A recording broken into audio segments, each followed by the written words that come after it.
So in college, I was a government major, which means I had to write a lot of papers. Now, when a normal student writes a paper, they might spread the work out a little like this. So, you get started maybe a little slowly, but you get enough done in the first week that with some heavier days later on, everything gets done and things stay civil. And I would want to do that like that. That would be the plan. I would have it all ready to go, but then actually the paper would come along, and then I would kind of do this.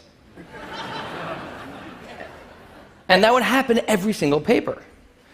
But then came my 90-page senior thesis, a paper you're supposed to spend a year on. I knew for a paper like that, my normal workflow was not an option. It was way too big a project. So I planned things out, and I decided I kind of had to go something like this. This is how the year would go. So I'd start off light, and I'd bump it up in the middle months. And then at the end, I would kick it up into high gear. It's just like a little staircase. How hard could it be to just walk up the stairs? No big deal, right? But then, funniest thing happened. Those first few months, they came and went, and I couldn't quite do stuff. So we had an awesome new revised plan.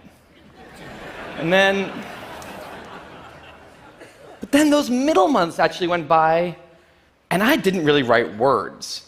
And so we were here. And then 2 months turned into 1 month, which turned into 2 weeks. And one day I woke up with 3 days until the deadline, still not having written a word, and so I did the only thing I could. I wrote 90 pages over 72 hours, pulling not one but 2 all-nighters. Humans are not supposed to pull 2 all-nighters. Sprinted across campus, dove in slow motion, and got it in just at the deadline. I thought that was the end of everything. But a week later, I get a call. And it's the school. And they say, "Is this Tim Urban?" And I say, "Yeah." And they say, "We need to talk about your thesis." And I say, "Okay." And they say, "It's the best one we've ever seen."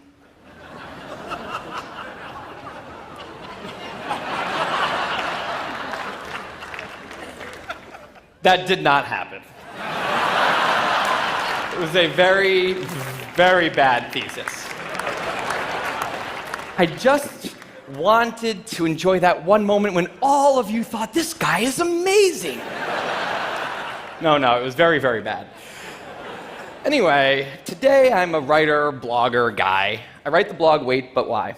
And a couple of years ago, I decided to write about procrastination.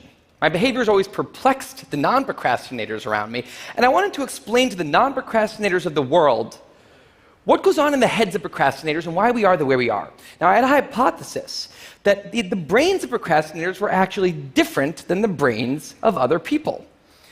And to test this, I found an MRI lab that actually let me scan both my brain and the brain of a proven non-procrastinator, so I could compare them, and I actually brought them here to show you today, and I want you to take a look carefully to see if you can notice a difference. And I know that if you're not a trained brain expert, it's not that obvious, but just take a look, okay? So here's the brain of a non-procrastinator. Now, here's my brain.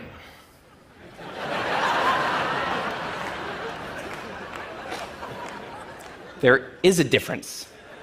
Both brains have a rational decision maker in them, but the procrastinator's brain also has an instant gratification monkey. Now, what does this mean for the procrastinator? Well, it means everything's fine until this happens. So the rational decision maker will make the rational decision to do something productive, but the monkey doesn't like that plan. So he actually takes the wheel, and he says, "Actually, let's read the entire Wikipedia page of the Nancy Kerrigan-Tanya Harding scandal, because I just remembered that happened." Then we're going to go over to the fridge. We're going to see if there's anything new in there since 10 minutes ago. After that, we're going to go on a YouTube spiral that starts with videos of Richard Feynman talking about magnets and ends much, much later with us watching interviews with Justin Bieber's mom. All of that's going to take a while, so we're not going to really have room on the schedule for any work today. Sorry. Now, what is going on here? The instant gratification monkey does not seem like a guy you want behind the wheel. He lives entirely in the present moment. He has no memory of the past, no knowledge of the future, and he only cares about two things: easy and fun. Now, in the animal world, that works fine. If you're a dog and you spend your whole life doing nothing other than easy and fun things, you're a huge success. And to the monkey, humans are just another animal species he has to keep well slept, well fed, and propagating into the next generation, which in tribal times might have worked okay. But if you haven't noticed, now we're not in tribal times. We're in an advanced civilization, and the monkey does not know what that is, which is why we have another guy in our brain, the rational decision maker, who gives us the ability to do things no other animal can do. We can visualize the future. We can see the big picture. We can make long-term plans. And he wants to take all of that into account. And he wants to just have us do whatever makes sense to be doing right now. Now, sometimes it makes sense to be doing things that are easy and fun, like when you're having dinner or going to bed or enjoying well-earned leisure time. That's why there's an overlap. Sometimes they agree. But other times, it makes much more sense to be doing things that are harder and less pleasant for the sake of the big picture, and that's when we have a conflict. And for the procrastinator, that conflict tends to end a certain way every time, leaving him spending a lot of time in this orange zone, an easy and fun place that's entirely out of the makes sense circle. I call it the dark playground. Now, the dark playground is a place that all of you procrastinators out there know very well. It's where leisure activities happen at times when leisure activities are not supposed to be happening. The fun you have in the dark playground isn't actually fun because it's completely unearned, and the air is filled with guilt, dread, anxiety, self-hatred, all those good procrastinator feelings. And the question is, in this situation, with the monkey behind the wheel, how does the procrastinator ever get himself over here to this blue zone? A less pleasant place, but where really important things happen? Well, turns out that the procrastinator has a guardian angel, someone who's always looking down on him and watching over him in his darkest moments, someone called the panic monster.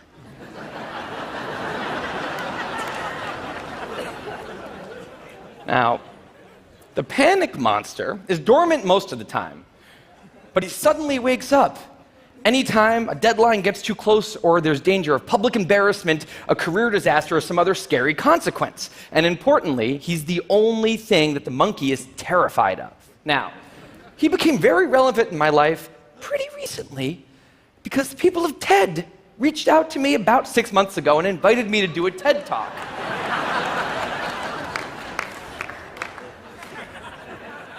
Now, of course, I said yes. It's always been a dream of mine to have done a TED Talk in the past.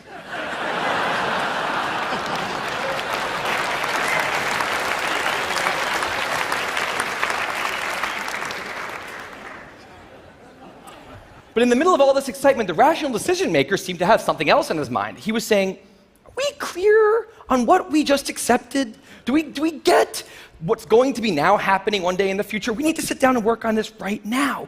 And the monkey said, totally agree, but also let's just open Google Earth and let's zoom into the bottom of India, like 200 feet above the ground, and we're going to scroll up for 2.5 hours till we get to the top of the country so we can get a better feel for India.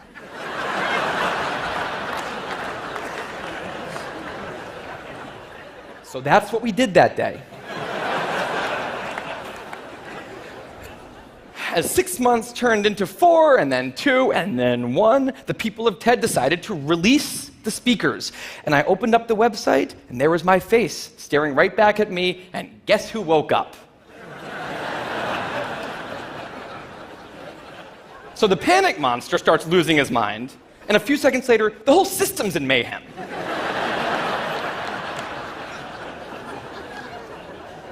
And the monkey, who, remember, he's terrified of the panic monster, boom, he's up the tree. And finally, the rational decision maker can take the wheel and I can start working on the talk. Now, the panic monster explains all kinds of pretty insane procrastinator behavior, like how someone like me could spend 2 weeks unable to start the opening sentence of a paper and then miraculously find the unbelievable work ethic to stay up all night and write 8 pages. And this entire situation with the 3 characters, this is the procrastinator's system. It's not pretty, but in the end, it works. And this is what I decided to write about on the blog just a couple years ago. Now, when I did, I I was amazed by the response. Literally thousands of emails came in from all different kinds of people, from all over the world, doing all different kinds of things. These were people who were nurses and bankers and painters and engineers and lots of PhD students. And they were all writing saying the same thing. I have this problem too. But what struck me was the contrast between the light tone of the post and the heaviness of these emails. These people were writing with intense frustration about what procrastination had done to their lives, about what this monkey had done to them.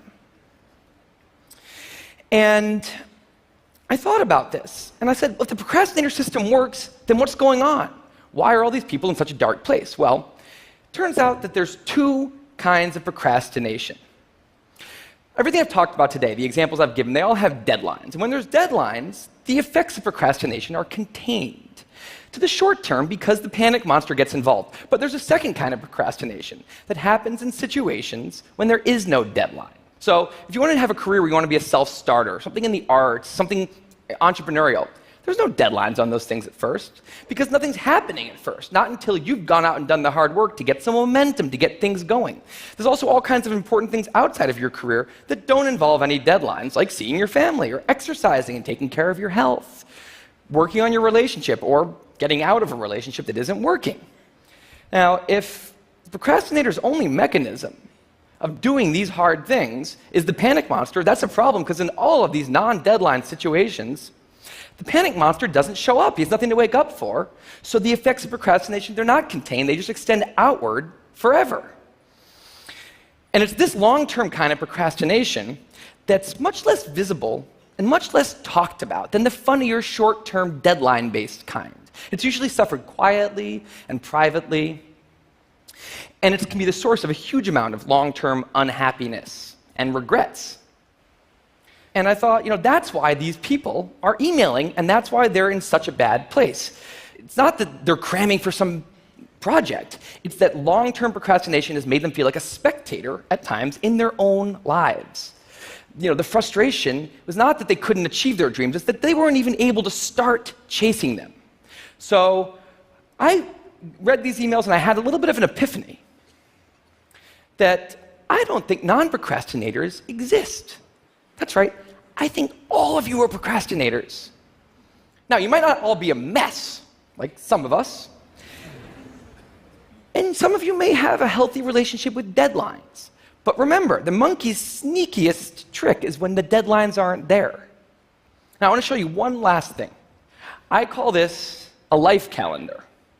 That's one box for every week of a 90-year life. That's not that many boxes, especially since we've already used a bunch of those. So I think we need to all take a long, hard look at that calendar. And we need to think about what we're really procrastinating on, because everyone is procrastinating on something in life. We need to stay aware of the instant gratification monkey. That's a job for all of us.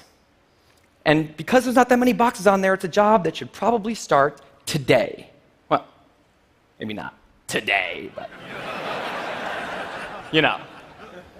sometime soon. Thank you.